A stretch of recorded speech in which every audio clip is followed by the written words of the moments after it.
ஆக்சுவலாக வந்து பார்த்தீங்கன்னா, நீங்க தமிழ் சினிமா எடுத்துக்கிட்டா, தமிழ் சினிமாலேயும் வந்து ஒரு பெரிய பட்ஜெட், பெரிய ஹிட் படங்கள்லாம் குடுத்துட்டாங்க. அதே மாரி தெலுங்குலயும் வந்து பார்த்துட்டீங்கன்னா, ஆர்ஆர் அந்த மாரி படங்கள்லாம் வந்துருச்சு. கன்னடத்திலேயும் வந்து பார்த்தீங்கன்னா, காந்தாரா, கேஜிஎஃப்னு அந்த மாரி படங்களும் வந்துருச்சு.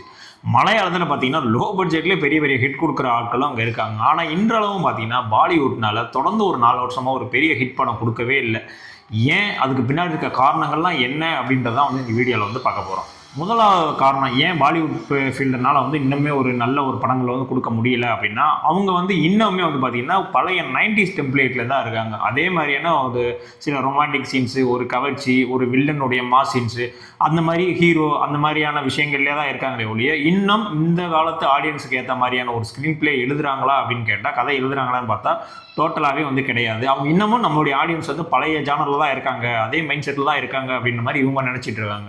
எப்ப லாக்டவுன் அப்படின்ற மாரியான ஒரு விஷயம் வந்துச்சோ, அப்பவே வந்து மக்கள் அனைவருமே வந்து பார்த்தீங்கன்னா, எல்லா உலக படங்கள், எல்லா இன்டர்நேஷனல் படங்கள் எல்லாத்தையுமே வந்து பார்க்க ஆரம்பிச்சுட்டாங்க. ஸோ அதிலேயே அவங்களுடைய டேஸ்ட் வந்து டோட்டலா வந்து மாறிடுச்சு அப்படின்றது தான் வந்து உண்மை. ஆனா இன்னும் பாலிவுட்ல இந்த கதை எழுதுறது, ஸோ நான் சொன்ன மாரியான இந்த heroine, glamour, villain, mass, hero, வாக்கு, ஸ்லோ மோஷன் இந்த மாரி விஷயங்கள் இன்னும் மாறவே இல்ல. இதெல்லாம் மாத்துனா தான் வந்து கண்டிப்பா பாலிவுட்ல வந்து ஒரு சின்ன ஹிட்டாவது வந்து குடுக்க முடியும். 2வது வந்து பார்த்தீங்கன்னா, ஒரு ரீமேக் மோகம் வந்து அவங்கள்ட்ட எப்பயுமே இருக்கும். தமிழ்லயும் சரி, தெலுங்குலயும் சரி, எந்த படம் வந்து ஹிட் ஆச்சுனாலும் சரி, ரீசெண்டா கூட சூரரை போட்டு அது இதுன்னு சொல்லிட்டு எந்த படம் ஹிட் ஆனாலும் அங்க வந்து அக்ஷய்குமார் வந்து நடிச்சிட்டு இருப்பாப்லல்ல. ஸோ அந்த மாரி விஷயங்கள் வந்து கொஞ்சம் குறைச்சாங்க அப்படின்னா நல்லாயிருக்கும். ஏன்னா இந்த படம் வந்து எடுக்கும்போதே வந்து இங்கேயே பேன் இண்டியா படம் அப்படின்ற மாரி தான் எடுக்குறாங்க. ஸோ அதுவே வந்து 2, 3 லாங்குவேஜ்ல வந்து டப் பண்ணிடுறாங்க. ஸோ அதுலயுமே வந்து மக்கள் அனைவருமே அந்த படத்த வந்து பார்த்துடுறாங்க. அது இல்லாம இங்க இருக்க படத்த டப் பண்ணி இப்ப இங்க வீரம்னு படம் எடுக்குறாங்க. ஸோ அந்த படத்த தெலுங்குல டப் பண்றாங்க. அந்த படத்த திரும்ப வந்து தமிழ்ல டப் பண்ணி அதவே வந்து டிவில வந்து போட ஆரம்பிச்சிட்டாங்க. ஸோ இந்த மாதிரி டப்பிங் வந்து அதிகமாயிட்டே இருக்கு. Real content, real screen play வந்து டோட்டலா வந்து குறைஞ்சு போச்சு. ஸோ அந்த மாதிரி விஷயங்களை வந்து பாலிவுட் சினிமா வந்து இன்னும் கொஞ்சம் மெருகேற்றணும். ஸோ அவங்களுக்குன்னு ஒரு யூனிக்கான ஸ்க்ரீன் பிளே எழுதினா மட்டும்தான் வந்து அந்த ஃபீல்டில் வந்து ஜெயிக்க முடியும். இன்னும் வந்து அதர் இண்டஸ்ட்ரியை பார்த்து அவங்களுடைய படத்தை வந்து காப்பி அடிச்சு நான் வந்து அதை ரீமேக் பண்ணி படம் எடுத்து ஹிட் கொடுத்துட்றேன் அப்படின்னு நினச்சா கண்டிப்பாக வந்து அது முடியவே முடியாது. அடுத்ததான் வந்து பார்த்தீங்கன்னா, பாலிவுட் சினிமா எப்பவுமே வந்து ஹீரோ மேல மட்டும்தான் வந்து குறியா இருப்பாங்களே ஒழிய, கண்டென்ட் மேல எப்பயுமே வந்து ஃபோகஸ்டா வந்து இருக்கவே மாட்டாங்க. ஸோ நீங்க இப்ப ரீசெண்டா ரிலீஸ் ஆன ஒரு 4 வருஷம் ரிலீஸ் ஆன எல்லா படங்கள்லயுமே பார்த்தீங்கன்னா, பெரிய பெரிய ஹீரோ வச்சு கிட்டத்தட்ட 80 கோடி, 100 கோடி பட்ஜெட்ல வந்து படத்தை வந்து டைரக்ட் பண்ணியிருப்பாங்க. ஆக்சுவலா அந்த படத்தினுடைய கதையை பார்த்தீங்கன்னா, ரொம்பவுமே வந்து மொக்கையா இருக்கும். இல்ல அதர பழசா வந்து அந்த கதை இருக்கும். ஸோ இவங்களோட மைண்ட் செட் எப்படி அப்படின்னா, பெரிய ஹீரோ வச்சு படம் எடுத்தா கண்டிப்பா வந்து படம் ஓடிடும்.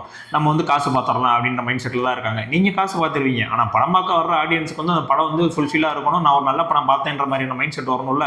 ஸோ அதற்கு உண்டான வேலையை வந்து எப்பவுமே வந்து இவங்க பண்ண மாட்டாங்க. எப்பவுமே வந்து ஹீரோ ஃபோகஸ்டு தான் இருப்பாங்க. கண்டென்ட் ஃபோகஸ்டா வந்து இவங்க என்னைக்குமே வந்து இருக்க மாட்டாங்க. அடுத்ததா பார்த்தீங்கன்னா, நெப்போட்டிசம்னு சொல்லுவாங்க. இப்ப எல்லாத்துக்குமே தெரியும். எல்லா இண்டஸ்ட்ரியிலுமே வந்து அந்த நெப்போட்டிசம்ன்ற விஷயம் வந்து இருக்கும்.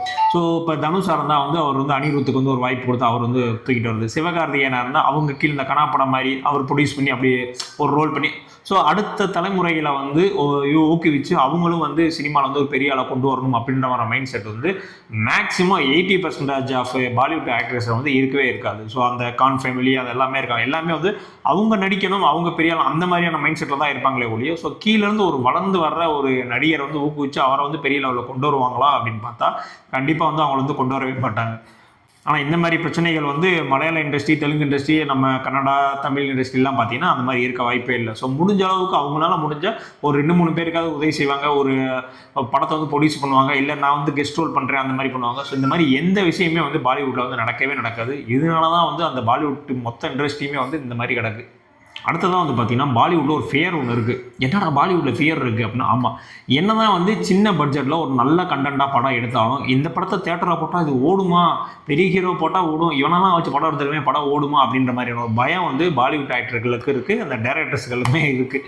ஏன்னா இப்போ ரீசெண்டாக வந்து நிறைய படங்கள் வந்து இந்த 12th ஃபெயில் அந்த மாதிரியான லப்பாட்டாப் லேடிஸ், ஸோ இந்த மாதிரி படங்கள்லாம் வந்து பார்த்தீங்கன்னா ரொம்பவுமே வந்து தரமான படம், சமுதாயத்துக்கு தேவையான படம். ஆனால் இதில் நடித்த எல்லாருமே வந்து பார்த்தீங்கன்னா புது நடிகர்கள். ஸோ அந்த மாதிரி தான் இருக்காங்க. ஸ்கிரிப்ட்டுமே வந்து பார்த்தீங்கன்னா ரொம்ப யூனிக்காக இருக்கும். ஆனால் ரொம்ப லோ பட்ஜெட்டில் வந்து அந்த படம் வந்து மேக் பண்ணியிருப்பாங்க. ஆனால் ஓடிடியில் வந்து இந்த படம் வந்து சக்க போட்டு போட்டுச்சு. ஆனால் இந்த படங்கள்லாம் தேட்டர் ரிலீஸ் ஆனால் அந்த படம்லாம் ஓடுமா அப்படின்ற மாதிரியான ஒரு சந்தேகத்திலே வந்து இந்த படங்கள்லாம் வந்து தேட்டரில் ரிலீஸ் பண்ணுறதே இல்லை. ஸோ இந்த மாதிரியான ஒரு பயம் வந்து போகணும். இந்த படம் ரிலீஸ் பண்ணால் என் கண்டென்ட் மேலே நம்பிக்கை இருக்குது, இந்த படம் தான் ரிலீஸ் பண்ணால் அந்த படம் ஓடும் அப்படின்ற மாதிரி நம்பிக்கை வந்து அவங்களுக்கு வரணும். ஸோ அதனால தான் அந்த பயத்துலேருந்து வெளியே வந்தால் தான் வந்து இன்னுமே வந்து பாலிவுட் சினிமா வந்து ஒரு மேலே ஒரு ஸ்டெப் வந்து முன்னேறும். இப்போ நான் சொன்ன எல்லா விஷயங்களும் பாலிவுட் சினிமாவில் இருக்கக்கூடிய ஒரு குறைகள் தான். மற்ற இண்டஸ்ட்ரியிலாம் இப்போ குறைகளே இல்லைன்னா எல்லா இண்டஸ்ட்ரியிலையும் சின்ன சின்ன குறைகள்லாம் இருக்குது. ஆனால் அவங்க எல்லாருமே வந்து பார்த்தீங்கன்னா வருஷத்துக்கு ஒரு 10 பிளாக் பஸ்டர் படமாவது வந்து கொடுத்துட்றாங்க. அது மலையாள இண்டஸ்ட்ரிலாம் லோ பட்ஜெட்லேயே வந்து பிளாக் பஸ்டர்லாம் கொடுத்துட்றாங்க. ஆனால் பாலிவுட் சினிமாவில் மினிமம் ஒரு படம் ஒரு 10 படம் ரிலீஸ் ஆகுதுன்னா அதில் 8 படம் வந்து பார்த்தீங்கன்னா 80 கோடி இல்லை 100 கோடிக்கு தான் வந்து படத்தினுடைய பட்ஜெட்டே இருக்குது. ஸோ அவ்வளோ செலவு பண்ணியும் படத்தினுடைய மேக்கிங் வந்து ஸ்க்ரீன் பிளே சரியில்லை, அது சரியில்லை, மொக்கையாக தான் இருக்குது அப்படின்ற மாதிரி அந்த படமும் வந்து ஃப்ளாப் ஆகிடுது. கிட்டத்தட்ட அவங்க வந்து ஒரு பெரிய ஹிட், ஒரு மாசிவ் ஹிட் படம் கொடுத்து எனக்கு தெரிஞ்சு ஒரு 3 வருஷமாவது இருக்கும்.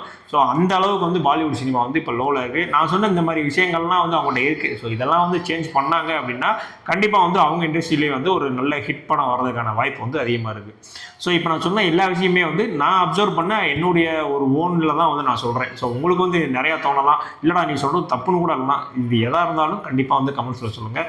சரி, நம்ம சேனலை சப்ஸ்கிரைப் பண்ணாலும் கண்டிப்பாக சப்ஸ்கிரைப் பண்ணிங்க. நம்ம சேனல் பெரிய சேனல்லாம் கிடையாது, சின்ன சேனல் தான். ஸோ நீங்களாம் வந்து சப்ஸ்கிரைப் பண்ணால் தான் வந்து நம்மளுடைய சேனலுடைய க்ரோத் வந்து அதிகமாகும்.